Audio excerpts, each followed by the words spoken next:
శ్రీలంకతో జరిగిన 3 ఓడిఐ సిరీస్ను టీమిండియా కోల్పోయిన అనంతరం రోహిత్ శర్మ పోస్ట్ మ్యాచ్ ప్రెజెంటేషన్లో కొన్ని ఆసక్తికర వ్యాఖ్యలు చేయడం జరిగింది.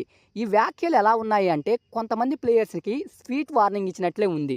మరి అతను ఏమన్నాడో అని తెలుసుకునే ముందు మీరు మా ఛానల్ని ఫస్ట్ టైం చూస్తుంటే సబ్స్క్రైబ్ చేయండి. అలాగే వీడియో నచ్చినట్లయితే లైక్ చేయండి. ఇక మ్యాటర్లోకి వెళ్ళాము అనంటే రోహిత్ శర్మని ఒకరు అడిగారనమాట. మీరు ఈ సిరీస్ ఓడిపోవడానికి కారణం స్పిన్ బాగా ఆడలేదు, అందువల్లే కదా మీరు దీనికి అంగీకరిస్తారా అనంటే రోహిత్ శర్మ దీని గురించి మాట్లాడుతూ స్పిన్కు సంబంధించిన ప్రాబ్లం కాదని నేను అనుకుంటున్నాను. కాకపోతే ఈ విషయాన్ని మేము సీరియస్గా తీసుకోవాలి. మా ప్లేయర్స్ స్పిన్ ఆడడానికి కొంత తడబడ్డారు. దీని గురించి మేము ఒక మీటింగ్ పెట్టి మా ప్రణాళిక అనేది జరగబోయే మ్యాచెస్కి ఖచ్చితంగా ఒక మంచి ప్లానింగ్తోనే కంబ్యాక్ ఇస్తాము. రోహిత్ శర్మను కొంతమంది మీరు T20 ప్రపంచ వరల్డ్ కప్ గెలిచారు కదా, ఆ గెలిచిన ఆనందంలో ఈ శ్రీలంకతో జరగబోయే సిరీస్ను ఈజీగా అండ్ లేజీగా తీసుకున్నారని అడిగితే రోహిత్ శర్మ దీనికి బదిలిస్తూ మేము ఎప్పుడైనా ఇండియా టీంలో ఆడేటప్పుడు లేజీగా లేదంటే మేము ఏ టీంతో అయితే ఆడుతున్నామో ఆ టీంని ఈజీగా తీసుకోము. మేము ఇంతకుముందు టీమిండియాలో ఏ విధంగా బెస్ట్ పర్ఫార్మెన్స్ ఇచ్చామో అదే మైండ్ సెట్తో పాజిటివ్గా వస్తాము. కాకపోతే ఒక్కొక్కసారి ఇలాంటి రిజల్ట్ అయితే వస్తూ ఉంటుంది. మేము ఎప్పుడు ప్రతిసారి సిరీస్లు గెలిచినప్పుడు ఎలా అయితే మ్యాచెస్ని అంగీకరించామో మా సక్సెస్ని, ఫెయిల్యూర్ అయినప్పుడు కూడా మేము స్వీకరిస్తామన్నమాట.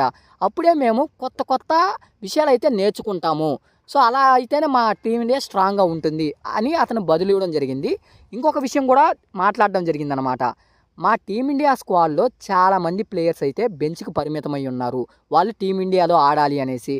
అటువంటి వారందరికీ కూడా మేము ఈ సిరీస్లో 100% అవకాశాలు ఇవ్వడం జరిగింది. అలా ఇచ్చినప్పుడు కొంతమంది ఈ అవకాశాలని సద్వినియోగపరుచుకున్నారు, మరి కొంతమంది ఫెయిల్ కావడం జరిగింది.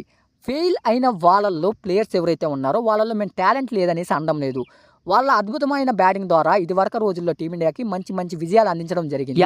నేను ఒప్పుకుంటాను, ఎంత మంచి స్టార్ ప్లేయర్ అయినా ఒక్కొక్కసారి ఫెయిల్ కావడం సర్వసాధారణం. ఎందుకంటే తను అనుకున్న స్థాయిలో బ్యాటింగ్ ఎవ్రీ టైం చేయలేరు, కొంతమంది ఫెయిల్ అవుతూ ఉంటారు. కాకపోతే ఇక ఇచ్చిన ఛాన్సెస్ని వినియోగపరుచుకొని తమ బ్యాటింగ్ అనేది మెరుగుపరుచుకుంటారు. అలాగే ఇప్పుడు ఫెయిల్ అయిన వాళ్ళందరికీ కూడా మేము మళ్ళీ అవకాశాలు అయితే ఇస్తాము. ఇలాగే ఫెయిల్ అవుతూ ఉంటే వాళ్ళు ఇక ఫ్యూచర్ అనేది టీమిండియాలో వాళ్ళ స్థానం వాళ్ళే ఒకసారి ఆలోచించుకోవాల్సి ఉంటుందనేసి స్వీట్ వార్నింగ్ కూడా ఇవ్వడం జరిగిందనమాట. ఇలా ఇస్తూ తమ స్పీచ్ అనేది ముగించడం జరిగింది. సో మొత్తానికి వీడియో ఇది గైస్. వీడియో నచ్చితే లైక్ చేయండి. అలాగే మీరు క్రికెట్ ఛానల్ గురించి ఫస్ట్ టైం చూస్తున్నారంటే మాది ఛానల్ సబ్స్క్రైబ్ చేయండి.